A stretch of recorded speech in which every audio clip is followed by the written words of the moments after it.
Hi, my name is Neil Lewis, and these are my answers for understanding human behavior through biology. So, for part one, how does chronic stress impact different systems in the body?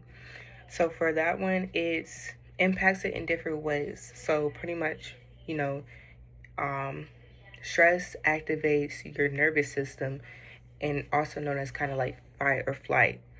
So, it makes your body pump um, more oxygen into your lungs. Then your heart has to pump that oxygen into your bloodstream, and then your bloodstream pumps for it to deliver energy, and then you also have to pump that. And then also, when it comes down to the fight or flight, your body pretty much kind of doesn't like stops certain roles. So it stops it reproduction because then it's like, oh, why you need to ovulate? And then it also stops any tissue repair. So say if you like you need to repair any of your tissues inside your body and stuff like that. So short term stress is definitely helpful for survival. However, chronic stress can help the body activate for a longer periods of time. Over time, it can also weaken your body, but like weaken your immune system, and also increase inflammation, and raising your, and definitely just affecting you overall. At the same time, um, cortisol, it can reduce cortisol to help your body respond to danger as well. And then also, it makes your body, like, due to your body kind of being in that state, it can also make you exhausted as well. So for part two, when it's talking about empathy, so what biology mechanism underlie empathy and how can that relate to human behavior? So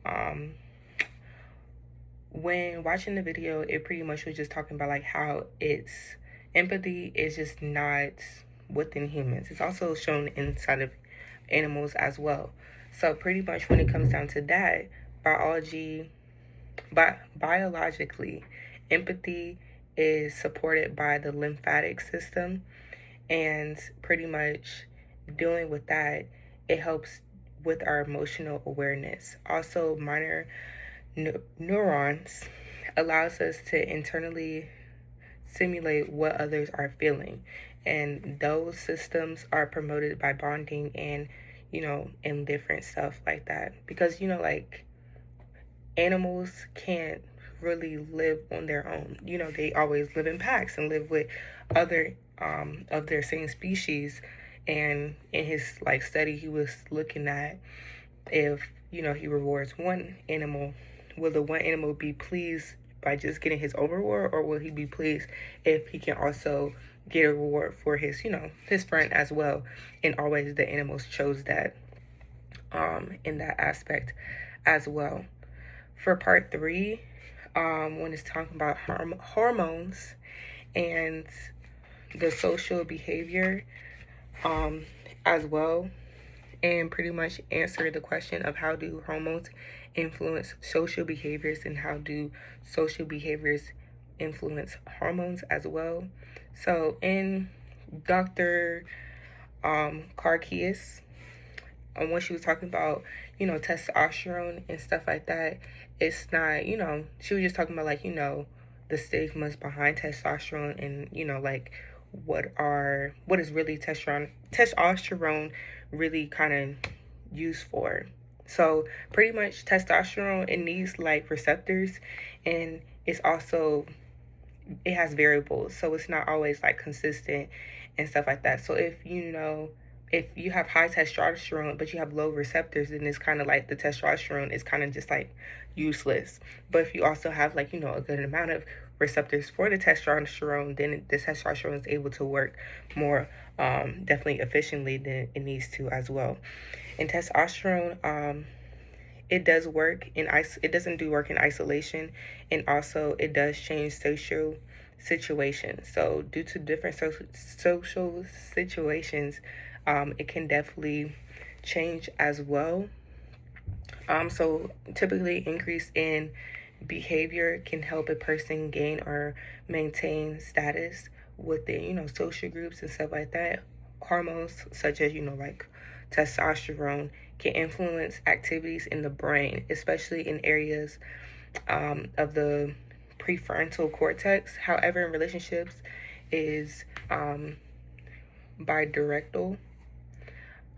So yeah, pretty much. And also it's seen in multiple, not just men, it's also seen in women as well. So in summary, for part 4, after talking on all of this, how does understanding the biological basics of behavior help us better understand ourselves and others?